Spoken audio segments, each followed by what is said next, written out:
wanaume wengi wanao uwezo mzuri kabisa kuweza kumudu tendo la ndoa.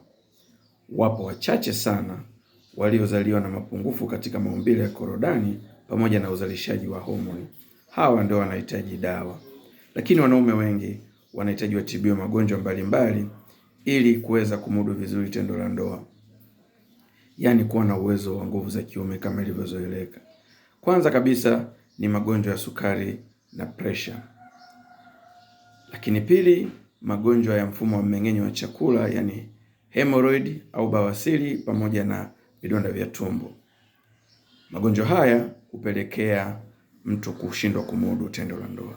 Pia magonjwa sugu ya fungus pamoja na UTI pamoja na PIDs yanapelekea mtu kushindwa kumudu vizuri tendo la ndoa.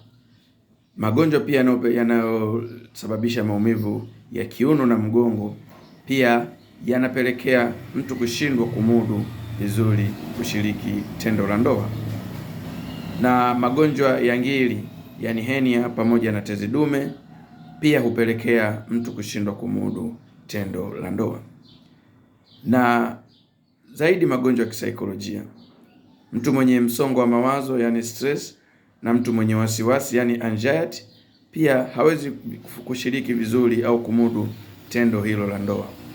Hivyo basi, tunashauri watu waweze kutibiwa chanzo cha magonjwa haya na sio kutibu matokeo kama wengi wanavyofanya.